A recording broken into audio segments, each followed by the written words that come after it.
Vertical section. सो testis का जब हम वर्टिकल सेक्शन लेंगे तो उसमें अपने पूरे के पूरे पार्ट्स एक्सपोज होंगे right from top to bottom. VS of testis में अपन ने पढ़े थे seminiferous tubule, rete testis, vasa efferentia. Vas difference is actually not the part of VS of testis. Vasa efferentia testicle के पोस्टीरियर पार्ट से निकलता है।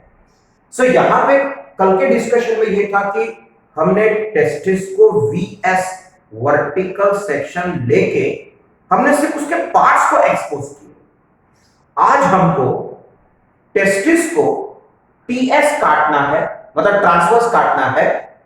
We have to take the TS and we have to expose the parts which are responsible for the formation of sperm. इसीलिए अपने को यहां पे topic का नाम रहेगा tears of testis passing through seminiferous tubule, because seminiferous tubule में क्या बनता है? sperm. जबकि rete testis, vasa efferentia, they are allowing the passage of sperm, मतलब sperm formation takes place only in seminiferous tubule. इसलिए हम जब टेस्टिस को कट करेंगे ट्रांसवर्सली तो हमारा मेन एम रहेगा, जो कट रहेगा, that should pass through seminiferous tubule so that the parts of seminiferous tubule will expose और हम पढ़ पाएंगे कि how the sperms are form. बराबर। उससे पहले थोड़ा सा एक पुराना कंसेप्ट देते हैं जो अपने प्रीवियस पीरियड्स में पढ़े थे कि कोई भी गैमेट्स बनने के लिए जो पेरेंट सेल जरूरत है दैट इज जर्म सेल।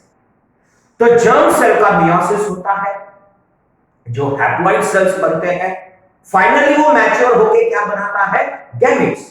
तो वहां पे कुछ टर्म्स आएंगे, वो टर्म्स का सिर्फ अपने को आज यहां पे यूज करना है। Actually spermatogenesis, formation of sperm, oogenesis, formation of ova, ये नेक्स्ट पीरियड का टॉपिक है।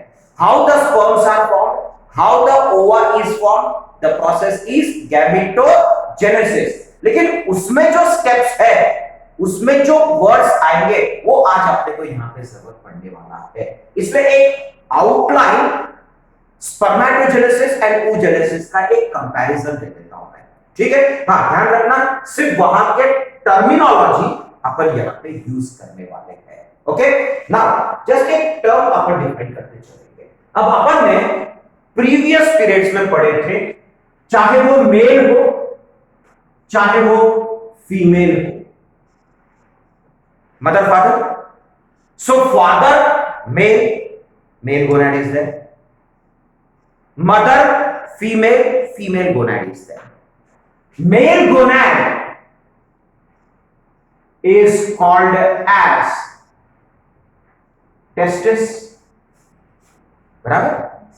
Female gonad is called as ovary, बराबर? गोनाड्स की स्पेशलिटी क्या है बताता? जर्म सेल, बराबर? सो बॉडी में गोनाडी एक ऐसा ऑर्गन है which are having what? Germ cells. So यहां पे गोनाड्स के अंदर क्या मिलेगा? Germ cell. टेस्टिस के अंदर जर्म सेल, ओवरी के अंदर जर्म सेल। क्लियर? अब यही जर्म सेल डिवाइड होगा, क्लियर? और यहां पे जो सेल्स बनेंगे डॉटर सेल्स, क्लियर? क्या बनेंगे? Daughter cells, haploid cells. अब यही सेल मैच्योर होते होते आगे जाके क्या बनाएगा? स्पर्म। और अपन ने स्पर्म का एक जस्ट आउटलाइन पढ़ चुके थे कि स्पर्म में हेड होता है, स्पर्म में नेक होता है, स्पर्म में बॉडी होती है, स्पर्म में टेल होता है। ध्यान रखना, this is just an outline. हमने स्पर्म का डिटेल स्ट्रक्चर नहीं बोला है मैंने कोई चीज, क्लियर? यहाँ पे टर्म्स बाद में वैरी करेंगे डेफिनेटली, वहां पे मिडल पीस, एंड पीस, ये सब टर्म्स बहुत सारे आने वाले हैं। वो सब चीज जब हम स्पर्म का स्ट्रक्चर पढ़ेंगे तो आएगा जरूर। यहां पे मुझे सिर्फ टर्मिनोलॉजीज चाहिए which I am going to use in TS of testis. Agreed? चलो, तो यहां पे हेड है, नेक है, बॉडी है, टेल है, हर एक का अपना अपना फंक्शन है। हेड के अंदर में न्यूक्लियस होता है, और हेड देखो ऊपर में थोड़ा सा नैरो है, पॉइंटेड है। जब वो ओवा के अंदर पियर्स करेगा तो ये नैरो पोर्शन काम आएगा, वो तो फर्टिलाइजेशन में पड़ेगा। नेक हल्का सा रोटेटरी मूवमेंट देगा, किसको? हेड को। बॉडी भर के माइटोकॉन्ड्रिया है, क्योंकि अपन ने पढ़े थे एक स्पर्म को it has to cover a long distance to reach ova, so it requires energy. भैया उसको तो हमने एनर्जी का सोर्स तो दे दिया है, जैसा डेक्सट्रोज, फ्रुक्टोज, कार्बोहाइड्रेट्स तो दे दिया, बट उसको ब्रेक करने के लिए क्या लगेगा? Mitochondria, power house of cell. तो यहाँ पे भरपूर मात्रा में क्या होती है? Mitochondria which produces energy, and that energy will be utilised by the sperm to reach what? Ova. Agreed? Then comes what? Tail का रोल तो पढ़ चुके हैं। It makes the sperm motile, will allow the movement of sperm again to reach the, बराबर।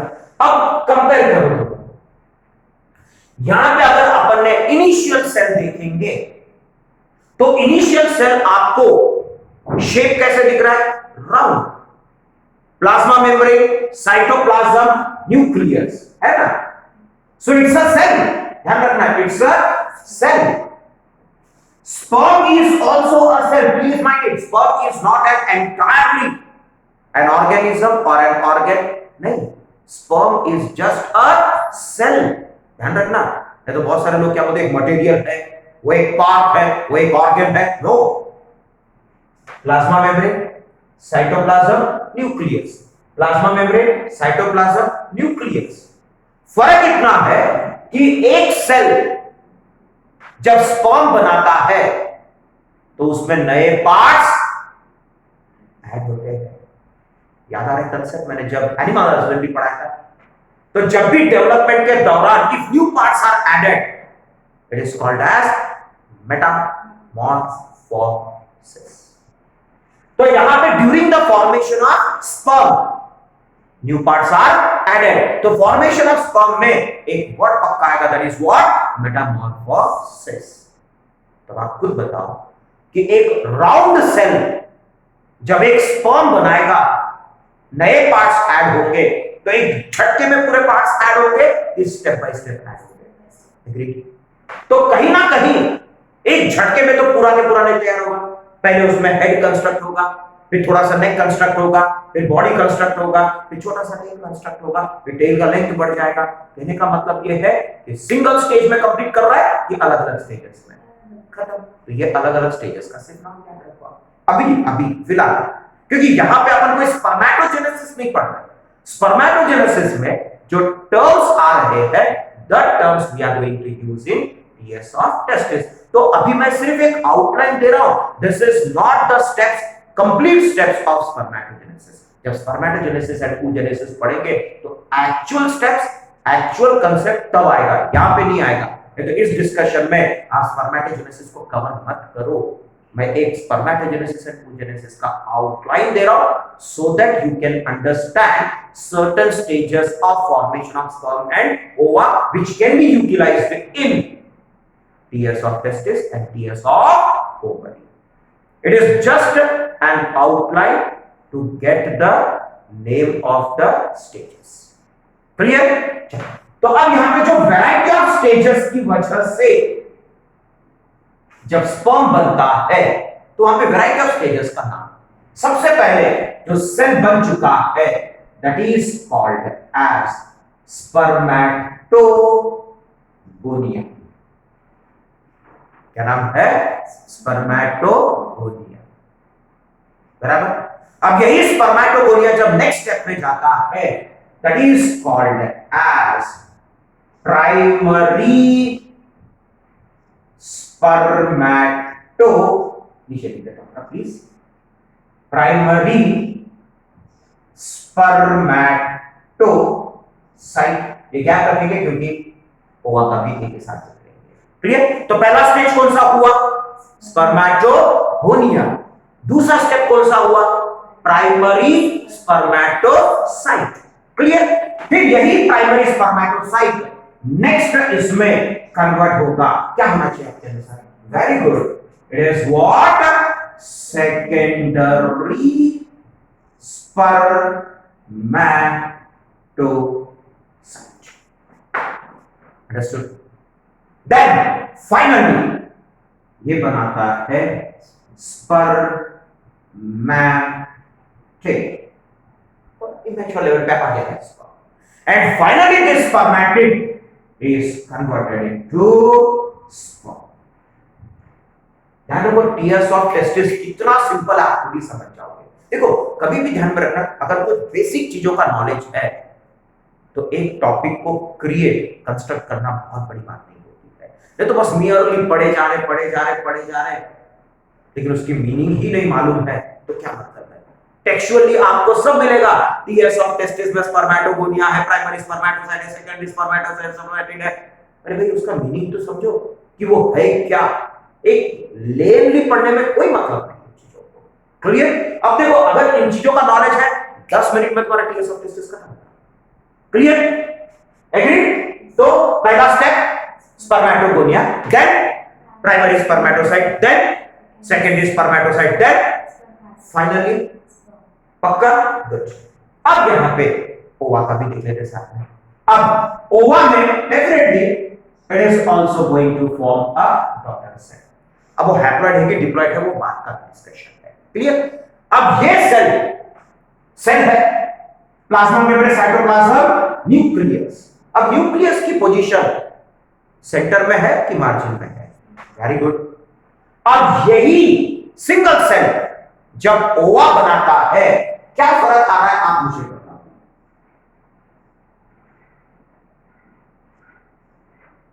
क्या फर्क आ रहा है? नए पार्ट्स ऐड हुए कि नहीं हुए, पहले बताओ। Very good. जैसे कि वैसे दिख रहा है, ओनली 2 चेंजेस। क्या? Size of the cell increases and position of nucleus. क्या हुआ है न्यूक्लियस के पोजीशन में changes? Yes, it has migrated to margin. क्यों मार्जिन में गया, ये सब बात का डिस्कशन। फर्टिलाइजेशन ध्यान रखना, अगर वो मार्जिन में गया और स्पर्म जब एंटर करेगा और स्पर्म जब अपना न्यूक्लियस छोड़ेगा, तो एक्चुअली स्पर्म एंड ओवा का फ्यूजन नहीं होता है। It is the fusion between sperm nucleus and ओवा न्यूक्लियस। वही अगर सेंटर में रहेगा तो स्पर्म के न्यूक्लियस के ओवा के न्यूक्लियस के साथ फ्यूज होने के समय ज्यादा लगेगा। वही अगर पहले से मार्जिन में मेंटेन होगा तो स्पर्म के न्यूक्लियस को ओवा के न्यूक्लियस के साथ फ्यूज होने के समय कम लगेगा, समय की बचत। Why all these activities are performed by ova or by sperm? ये सब फर्टिलाइजेशन और आगे के प्रोसेस में डिस्कशन में आ ही जाएगा। सो जस्ट यहां पे देखो, 2 ही फिजिकल चेंजेस हैं। One, the size increases, another the nucleus is pushed towards margin or one side, कोई भी साइड चले दो। क्या डिस्कशन है, बात की बात है, मतलब कोई मेजर चेंजेस नहीं है। So will it be called as metamorphosis or not? No, because during formation of ova new parts are not added, तो simply development and maturation है। But still एक साइज बड़ा होने के लिए और एक न्यूक्लियस को मार्जिन में जाने के लिए कोई ना कोई स्टेप तो फॉलो होगा ही होगा। सेम पैरेलल टर्म्स वहां पे यूज होते हैं, सेम पैरेलल टर्म्स। जैसा स्पर्मैटोगोनिया में स्पर्म का मतलब स्पर्म, वैसे ही oogenesis में पहला स्टेप रहेगा oogonia, spermatogonia oogonia, primary spermatocyte. Very good, primary, very good, oocyte। Next, very good, secondary oocyte। Come on, नहीं, oocyte। स्पर्मा, देखिए वो ये लेंगे आप, सिर्फ टिड वर्ड होता। स्पर्म का एम्बिनी दे सकते हो वहां पे, बराबर। तो क्या रहेगा OT। फाइनली देखो कितना सिंपल है, clear. So spermatogenesis and oogenesis almost same terminology से, फर्क इतना है कि फॉर्मेशन के दौरान जो फिजिकल चेंजेस है that makes the difference, clear. So first stage is what, spermatogonia, oogonia।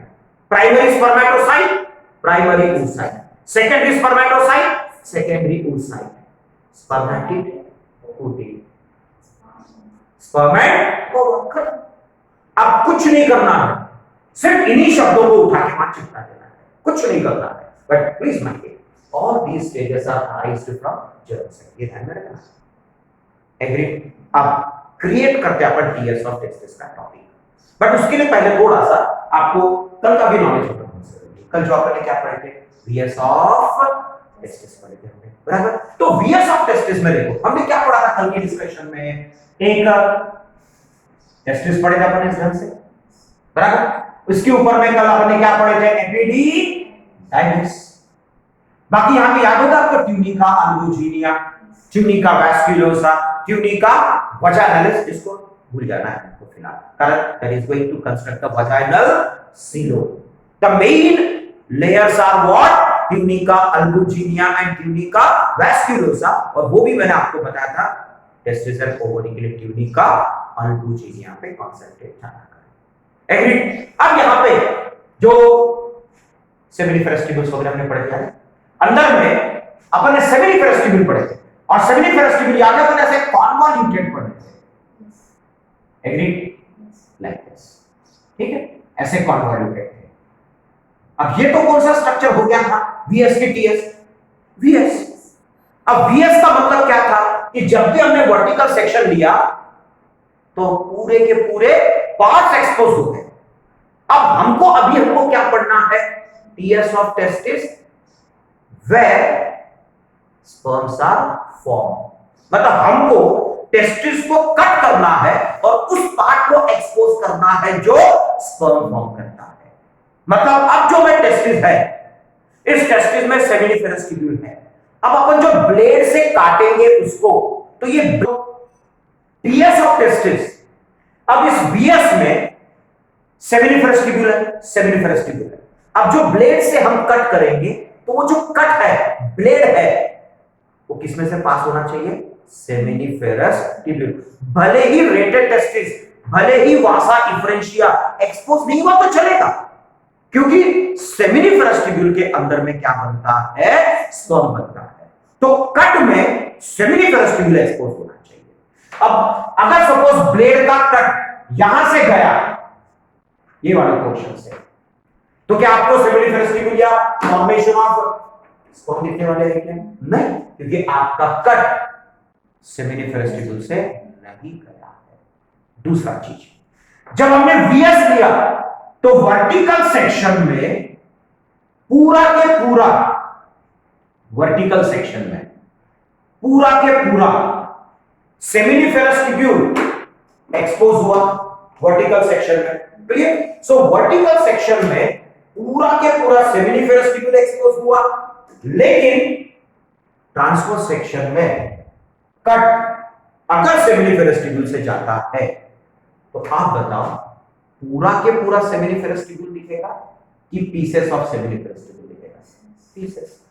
इसलिए अब जब मैं टीएस बनाऊंगा तो हमको पूरा सेमिनिफेरस ट्यूब्यूल देखने को मिलेगा कि उसके पीसेस देखने को मिलेगा, क्योंकि हमको साबित करना है स्पर्म कहां पे बना, कैसे बना है, क्लियर।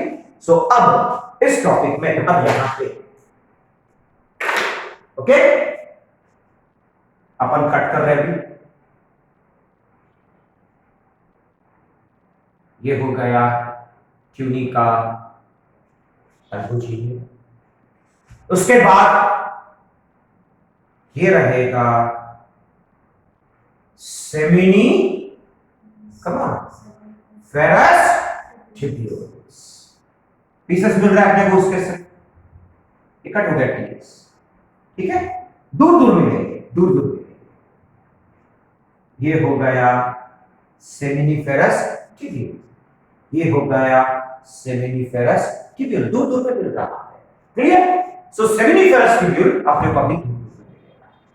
ओके, अब किसी भी ऑर्गन को काटो, अंदर में स्पेस, स्पेस का नाम क्या पड़ेगा हमें? अंदर क्या मिलेगा अपने को? साइड की दीवार में सेल्स होते हैं, बराबर? तो ये पूरे जर्म्स हैं। तो seminiferous tubule, the germ cells are present marginally.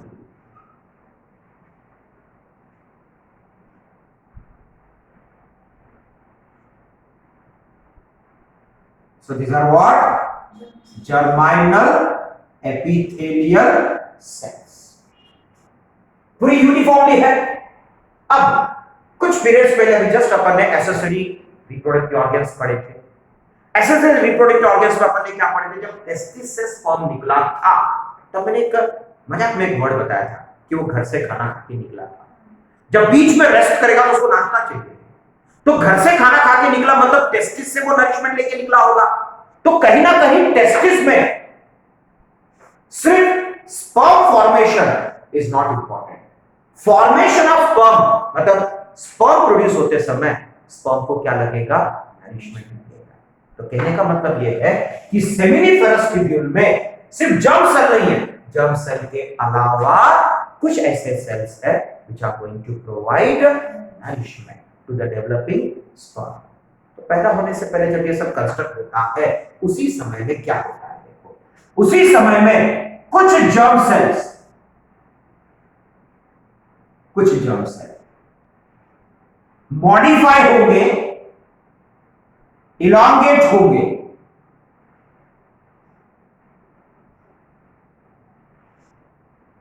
Okay, to provide nourishment. तो ये जो मॉडिफाइड सेल्स है, ठीक, these cells they are called as Sertoli cells. क्या नाम है? Sertoli cells. Sertoli name of scientist. So Sertoli cells are going to provide nourishment to the developing cells. अब ये जो सेल्स है, ये सेल्स ऑलरेडी ये सेल्स क्या है? Germ cells. कुछ मत करो, उठा के इसको छाप दो यहाँ पे, इतना इजी है। देखो, जर्म सेल डिवाइड होके क्या बनाएगा? स्पर्मेटोगोनिया क्या बनाएगा? Primary spermatocyte. प्राइमरी स्पर्मेटोसाइट क्या बनाएगा? Secondary spermatocyte. सेकेंडरी स्पर्मेटोसाइट क्या बनाएगा? स्पर्मेटिड। स्पर्मेटिड क्या बनाएगा? खत्म, उठा के छाप दो यहाँ पे, बराबर? देखो कितना इजी बनेगा कि अपना। अब नेक्स्ट क्वेश्चन। अब यही जर्म सेल डिवाइड होगा और क्या बना देगा? स्पर्मेटोगोनिया। आप ये पूरा बना लेना, कंप्लीट करना है। Okay, so this one is what? Spermatogonia. Clear? Spermatogonia के बाद क्या आना चाहिए? Very good. सो स्पर्मेटोगोनिया क्या बनाएगा? Primary spermatocyte.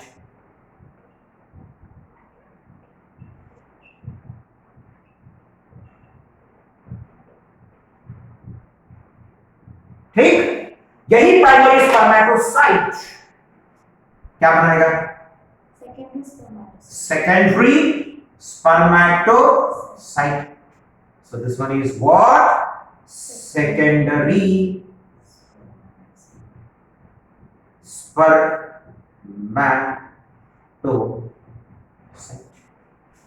एग्री? अब यही सेकेंडरी स्पर्मेटोसाइट क्या बनाएगा? ठीक, तो सेकेंडरी स्पर्मेटोसाइट क्या बना दिया है? स्पर्मेटिड,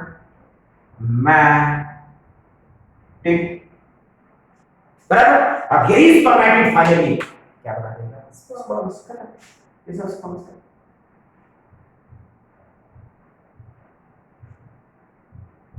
बन गया sperms. These are what? Sperms. कितना सिंपल कंसेप्ट है। अब मुझे बताओ, ये चीजें हम तब याद कर पाएंगे जब इसका नॉलेज रहेगा, बट इसके डिटेल्स हम कहाँ पढ़ेंगे? Spermatogenesis and oogenesis, because this is not actually the spermatogenesis and oogenesis exact steps। वो क्या है अपन वहां डिस्कस करेंगे, इसका सिर्फ यूटिलाइजेशन बताना है। क्लियर हुआ? पक्का? अब देखो, जब आप बोर्ड एग्जाम में आएगा, इसको लिखना बड़ा आसान है, ठीक है? अब लिखते समय आपको थोड़ा सा इसमें ध्यान देना पड़ेगा। अब देखो लिखना है तो क्या करना है आपको, ये अगर बोर्ड एग्जाम में आया आपको, देखो सिंप्लीफाइड फॉर्म बता रहा हूं, serial number, character, germ cell, Sertoli cell, लिख पाएंगे? ये हो गया कौन सा? Serial number. ये हो गया कैरेक्टर। पूरा नोट्स बनाएंगे आप, ओके? फर्स्ट वन, पहला पॉइंट क्लियर।